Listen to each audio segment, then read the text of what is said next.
queridos amigos, ouvintes da Rádio Fraternal. Estamos aqui hoje para mais uma palestra na Fraternal, com a querida palestrante Eulina Cavalcante de Almeida. A Eulina é expositora do Grupo Espírita Joana de Ângeles de Santo André e da Federação Espírita de São Paulo. O tema da sua palestra será a mulher adúltera. Seja muito bem-vinda, Eulina. Muito obrigada, muito obrigada. Muito boa noite, é um prazer muito grande estar aqui com vocês. Espero que vocês gostem da minha palestra, porque eu pretendo fazer muitas ainda aqui. Tô me associando com o pessoal aqui hoje. E eu quero falar com vocês sobre um tema muito bonito, uma passagem muito bonita do Evangelho, que é a mulher adúltera, que explica muita coisa, não só o fato da mulher adúltera ser traidora, aquelas coisas que a gente conhece. Bem, estava se realizando em Jerusalém a festa dos tabernáculos. Era uma festa muito importante para o povo judeu, uma festa muito ruidosa. Os judeus comemoravam a libertação da escravidão no Egito. O povo hebreu ficou escravizado no Egito mais de 200 anos e atravessaram o deserto para tomar Canaã, a terra prometida, e perambularam pelo deserto durante 40 anos. E durante todo esse tempo, eles viviam acampados, em tendas, né? Moravam no deserto.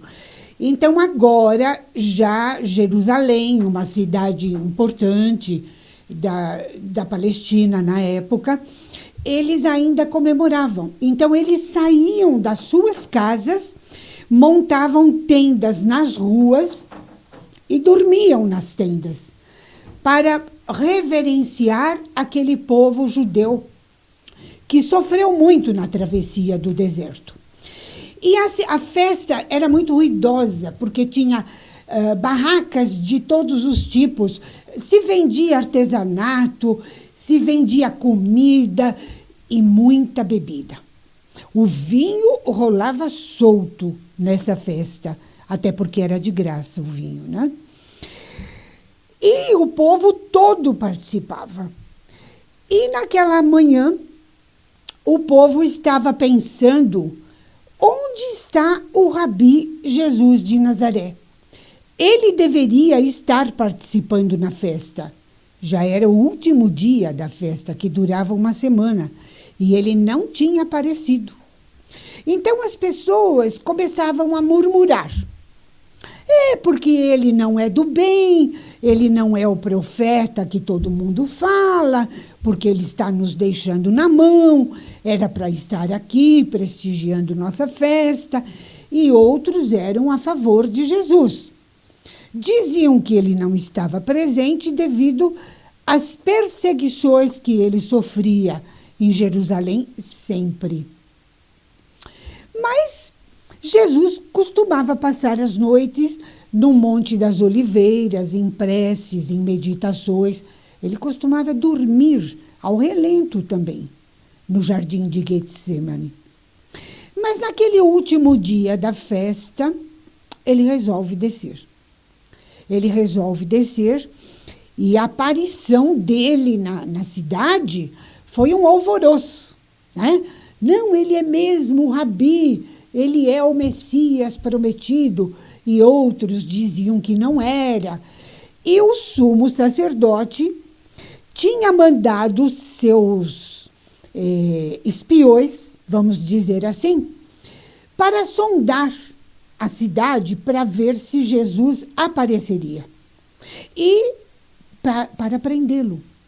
Eles já tinham ordem de prender Jesus. Se o pegassem em uma falta. E Jesus desce e vai direto para o templo, né? Mas no caminho ele é interpelado pelas pessoas, ele começa a ser seguido, e quando ele chega no pátio dos gentios, o pátio dos gentios é onde ficavam as pessoas que não eram judias, né? Que não podiam entrar no templo, então ficavam no pátio dos gentios. E Jesus, então, é seguido pelo povo até o pátio dos gentios, que era um lugar aberto do grande templo, e ele começa a pregar. Ele fala coisas muito bonitas, coisas maravilhosas, como ele sempre falou.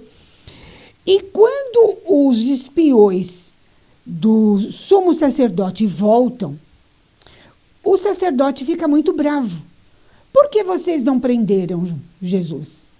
Vocês tiveram a oportunidade de estar perto deles. E eles disseram para o sumo sacerdote: porque nós nunca ouvimos ninguém falar tão bonito como esse homem. Não tivemos coragem de prendê-lo. Aí o sumo sacerdote ficou muito enfurecido. E aí ele manda os fariseus se acercarem de Jesus, seguir Jesus, para pegá-lo numa falta. Os fariseus era uma seita da época. Eles se julgavam os verdadeiros judeus, os verdadeiros seguidores da Torá. Só eles eram os bons, só eles conheciam a Torá e as outras seitas não. Só que eles deturpavam a Bíblia, né? A Torá dos judeus. Eles faziam cópias da Torá e falsificavam os textos e vendiam na porta do grande templo. Então, por isso que hoje nós temos uma Bíblia que nós não podemos confiar totalmente, o Velho Testamento, porque foi muito deturpada pelos fariseus. Não se sabe até que ponto aqueles textos que eles falsificaram e vendiam, né, foram compilados nessa Bíblia que nós temos até hoje, que, aliás, veio do aramaico para o hebraico, do hebraico para o grego e do grego para o português. Então, a gente não sabe exatamente, mas tudo bem, respeitamos. Nós respeitamos tanto o Velho como o Novo Testamento. Afinal de contas, o Velho Testamento é a base de tudo, né? E Jesus, então, está lá no meio da multidão falando, e os fariseus veem nisto uma oportunidade de pegar Jesus. E chegam na frente de Jesus, arrastando uma jovem pelos cabelos, arrastando pelo chão. Tem gente que faz isso ainda hoje, né? Mas eles arrastavam aquela mulher e chegaram diante de Jesus. Por quê? A lei na época, a lei mosaica, seguida pelos judeus, dizia que se uma mulher fosse pega em adultério, ela deveria ser morta. Se ela fosse noiva, como era o caso dessa jovem, ela era apedrejada. E jogavam a mulher no chão, e as pedras eram muitas, eles já deixavam, inclusive, muitas pedras lá, justamente para isso, né? E atiravam as pedras, principalmente na cabeça da pessoa, até esfacelar a cabeça da jovem. Isso se ela fosse noiva, porque o noivado era considerado como casamento. Tinha o mesmo valor. A única diferença é que não conviviam sob o mesmo teto. Só isso. Mas os deveres, o respeito era o mesmo. Agora, se a mulher fosse casada, era muito pior. Ela era levada para uma sala do grande templo e era obrigada, na frente do sacerdote e dos juízes do sinédrio, a beber um copo de veneno. Era um veneno poderosíssimo. A pessoa tomava e em 2 minutos caía morta. Inclusive, fazia parte desse composto, desse veneno, a cicuta, aquele famoso veneno que matou Sócrates, inclusive, né? Um veneno poderosíssimo. Então, a mulher que traísse, que fosse pega em pena de adultério, não tinha perdão de jeito nenhum. E aquela mulher foi pega em flagrante de adultério, no meio da festa, aquela bebida toda, ela talvez tenha exagerado na bebida, e foi vítima de um espertalhão. É engraçado que a mulher, em todos os tempos da sociedade, em todos os tempos da humanidade, a mulher sempre foi considerada inferior. A gente sabe disso. Hoje, nós estamos lutando para mudar alguma coisa através da educação, através de formação e tudo, mas assim mesmo ainda sofremos certos preconceitos. Naquela época, o preconceito era total contra a mulher. Pegava-se a mulher, mas o homem evadia-se. Ninguém queria saber quem era. E esse tipo de crime é praticado por duas pessoas. Mas quem pagava era só a mulher. O cidadão lá, o forasteiro, que talvez nem fosse conhecido, se evadiu. Ninguém se preocupou de saber quem ele era, de onde era, nada. Pegaram a mulher e arrastaram diante de Jesus. E chegaram diante de Jesus e disseram: Mestre, esta mulher foi pega em pena de adultério. E como tu sabes, ela deverá ser apedrejada conforme determina as leis mosaicas. Por que eles chegaram diante de Jesus? Porque para que uma mulher fosse apedrejada, era preciso a autorização de um rabi. Sem a autorização de um rabi, não se poderia apedrejar.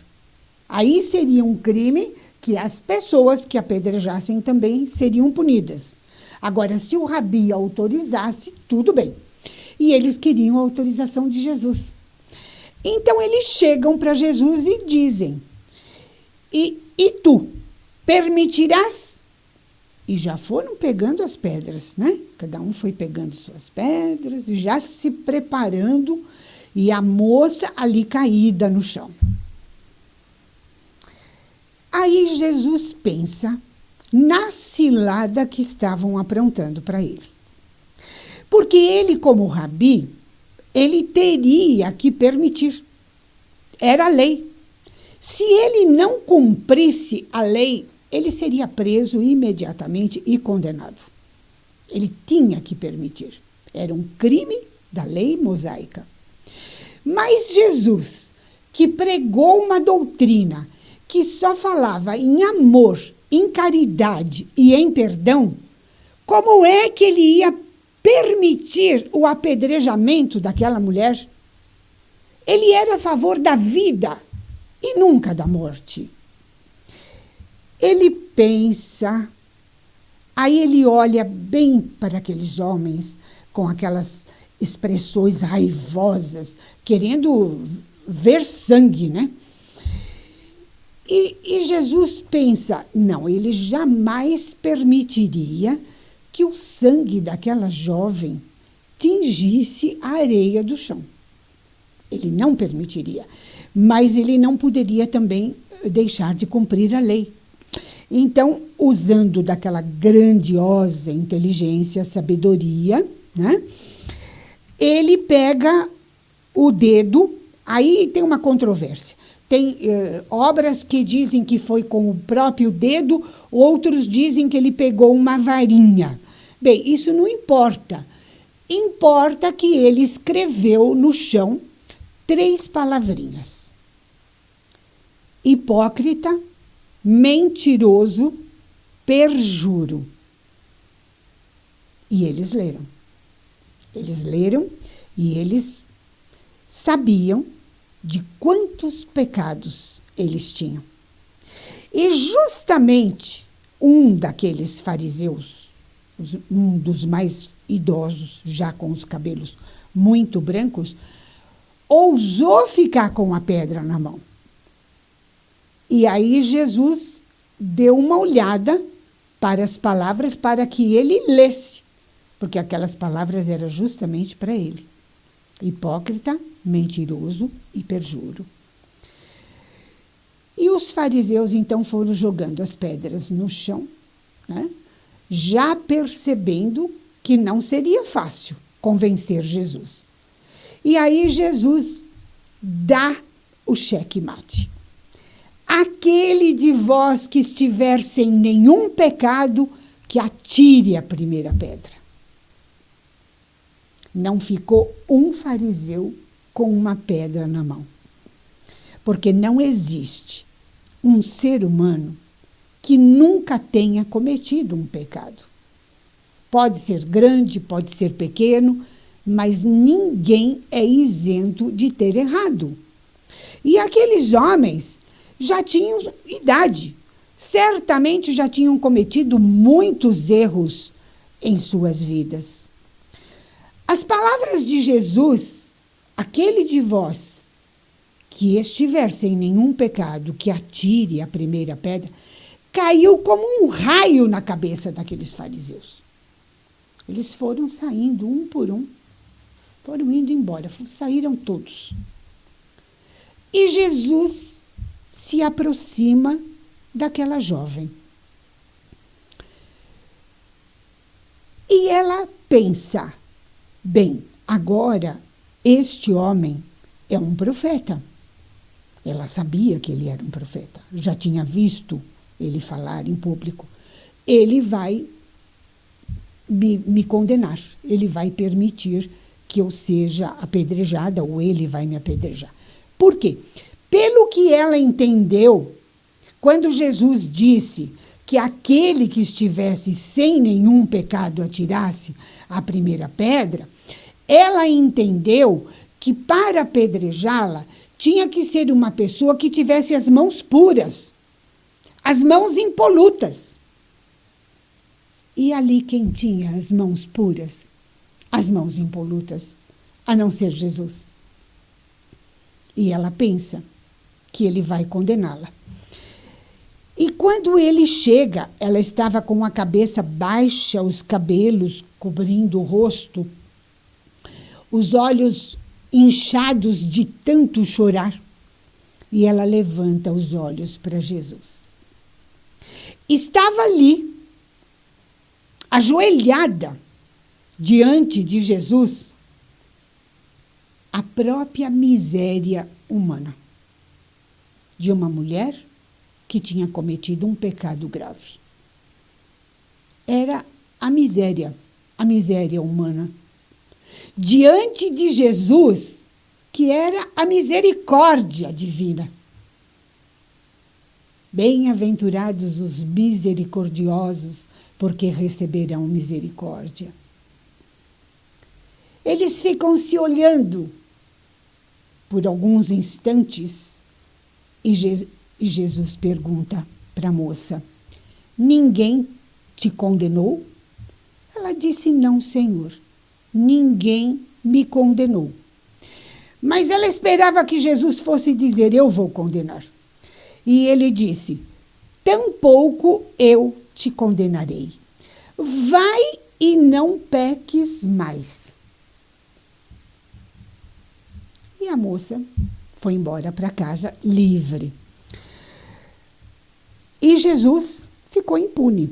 Não foi desta vez que conseguiram prendê-lo, graças à sua inteligência, à sua astúcia. Mas por que o pecado do adultério era punido com pedra, com a morte? Porque assim tinha determinado Moisés. Moisés foi, assim, uma criatura extraordinária. A gente pode dizer que Moisés foi, sem sombra de dúvida, o maior médium da história da humanidade. Foi ele quem recebeu as tábuas da lei, né? Os 10 mandamentos, o primeiro código de ética moral da humanidade. Mas justamente Moisés, que recebeu as tábuas da lei de Deus, os 10 mandamentos, ele tinha leis muito drásticas. Ele guerreava muito. O exército de Moisés, ao atravessar o deserto do Sinai, guerreou muito. Eles mataram muita gente. Mas as pessoas precisam entender o seguinte: eram épocas diferentes. A humanidade sempre teve violência. A gente acha que a violência é hoje nas favelas do Rio de Janeiro? Não é, não. Todos os lugares do mundo teve guerra, teve violência. Acho que não tem um país do mundo que não tenha guerreado. Naquela época era diferente. Então, a lei de Moisés era dente por dente, olho por olho. Era pena de talião. Fez, tem que pagar. Mas aí chega aquele rabi. Aquele rabi de 30 anos de idade. Um jovem lindo. Cabelos cor de mel e uns olhos azuis que lembravam o céu da Galileia, porque os olhos eram iguais aos da sua mãe. Maria tinha os olhos azuis e, ao entardecer, eles se tornavam lilazes e violeta, graças ao reflexo do sol. Então, Jesus dizia que aquele céu tinha aquelas cores porque refletiam os olhos da sua mãe. Mas ele também tinha os olhos daquela cor. Existem muitas controvérsias, aparecem cientistas aí de vez em quando dizendo que Jesus era quase negro, porque o povo naquela época, né, papapá. Não, acontece que não era. Jesus, ele era um judeu autêntico, descendente direto da casa do rei Davi. Então, ele tinha essa característica, cabelos cor de mel e os olhos azuis, né? A pele crestada pelo sol, porque ele andava a pé pelas montanhas. Naquele tempo não tinha nenhum meio de transporte. Era subir a montanha e descia, e ele ia para as cidades do interior. Então, ele tinha a pele crestada pelo sol. E era muito bonito, porque era muito alto, magro, um jovem realmente muito esbelto. Chamava a atenção também pela beleza. E Jesus, então, sempre que ele tinha a oportunidade, ele pregava completamente diferente de Moisés. Embora tenha uma obra muito bonita, chamada Harpas Eternas, que dá a entender que o mentor de Jesus era Moisés. Quando Jesus fazia os milagres, o espírito de Moisés estava sempre do lado dele. Mas foi preciso que naquela época, justamente quando o Império Romano estava tomando a Palestina, estava, né, com o poder de mando na Palestina, era preciso que Jesus viesse exatamente naquela ocasião que ele veio.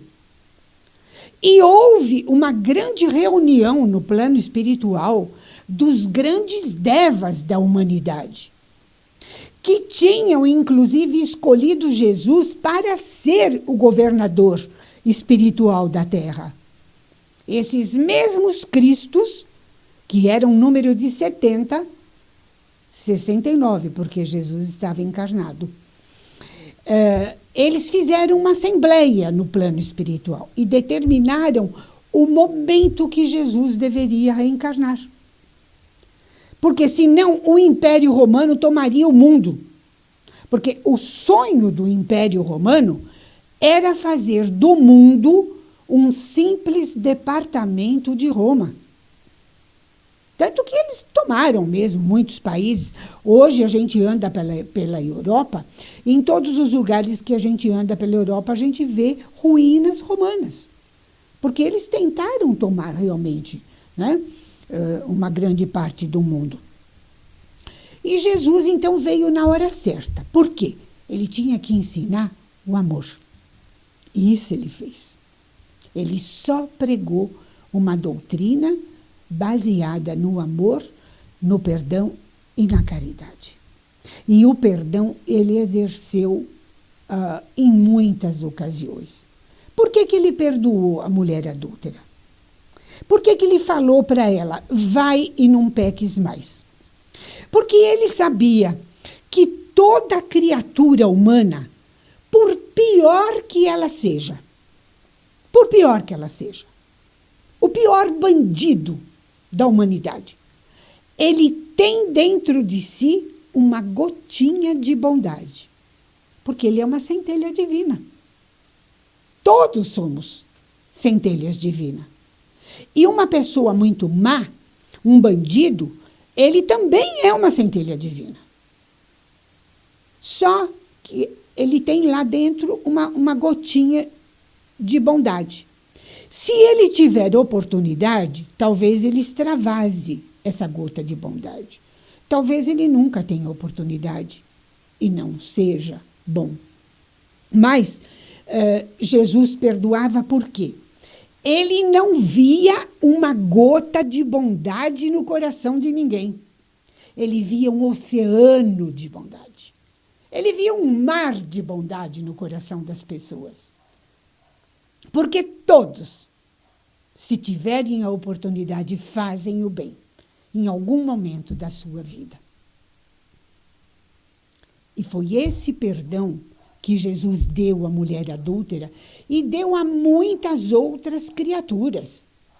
Porque ele curava as feridas do corpo. E ele dizia para a pessoa, tua fé te curou, tua fé te salvou. Mas ele era ousado. Ele curava as feridas da alma.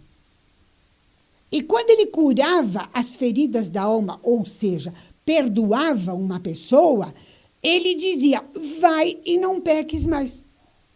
Porque ele via naquela pessoa que ele estava perdoando uma enorme capacidade de transformação que todos nós temos. Podemos nos transformar pelo amor. E isso acontece nas nossas vidas diariamente, inúmeras vezes. Nós podemos nos transformar pelo amor, fazendo bem, fazendo a caridade, de várias formas, que necessariamente não é pôr a mão no bolso e doar dinheiro. Existem milhões de formas de se fazer caridade. E Jesus, então, perdoava as feridas do corpo, as feridas da alma, e nunca assumiu para si uma cura, um perdão. Ele transferia para a pessoa. Isso era bonito. E mais, ele foi tão grandioso nos seus ensinamentos, naquilo que ele pregou, que ele dava para cada um de nós a capacidade de fazer as mesmas coisas que ele fazia. Ele dizia, né, para quem quisesse ouvir, vocês poderão fazer tudo o que eu faço e muito mais. Ele dava para nós a capacidade de amar e de perdoar. E por que nós julgamos as pessoas que pecam? Por que nós somos pródigos em apontar o dedo para uma pessoa quando ela comete um erro, seja qualquer que for, não necessariamente o erro da mulher adúltera, qualquer outro erro? Nós somos pródigos em acusar, em apontar o dedo para as pessoas. A gente esquece que Jesus falou que nós poderíamos fazer tudo o que ele fez e muito mais. E ele foi uma pessoa tão coerente, foi o rabi mais famoso da história de Israel, porque ele foi o único que pregou e exemplificou o que ele falava. No alto da cruz, no meio daquela dor imensa, as mãos, os pés pregados com cravos na cruz, aquele sangue escorrendo. Quais foram as últimas palavras de Jesus? Pai, perdoai-os, porque eles não sabem o que fazem. Ele perdoou aqueles algozes que tinham jogado ele numa cruz. Ele perdoou. Então, ele exemplificou. Ele não era um rabi que falava só, como os demais. Passaram centenas de rabis em Israel. Hoje, por exemplo, em Israel, existe uma comunidade de judeus racídicos que vivem, inclusive, em locais separados. Eles têm um bairro próprio. Eles não falam com mulher. Eles não olham para uma mulher. Tamanho preconceito que eles têm contra a mulher. Até hoje, isso existe em Israel. Gente, nós precisamos lembrar que o Rabi, Jesus de Nazaré, ele não veio ao mundo para nos salvar, como nós pensamos. Sempre se fala, o Salvador, né? Ele veio para ensinar o caminho da nossa própria salvação. Porque nem ele pode nos salvar. Nem ele. Existe uma lei que se chama Lei de Ação e Reação. E só podemos nos salvar quando nós estivermos quites com essa lei de ação e reação. Esse era o Rabi Jesus de Nazaré, que depois que ele apareceu, ele mudou o mundo. A humanidade nunca mais foi a mesma. Foi a única criatura capaz de dividir o mundo em duas eras, antes e depois dele. Tão importante que ele foi. Mas deixou um legado. O Santo Evangelho de paz e de amor. Esse é o caminho para a nossa salvação. Então, ele não veio para nos salvar, mas ensinou o caminho. Que se a gente seguir, a gente será salvo. Com certeza. Seremos salvos se seguirmos o Evangelho cristão. Porque Jesus, quando apareceu, iluminou o mundo. Ele disse: eu sou a luz do mundo, e quem me seguir nunca mais viverá em trevas, porque eu sou o caminho, a verdade e a vida, e ninguém vai ao Pai senão por mim. Muita paz, meus irmãos. Muito obrigada pela oportunidade de estar aqui. Muito obrigada e muita paz para todos. Boa noite. Bom, diante de tantas palavras tão bonitas, tão belas, tão esclarecedoras, nós agradecemos a Eolina por essa palestra. Esperamos contar com a sua presença em breve para novas palestras e novos programas da Rádio Fraternal. Até mais. Muito obrigada.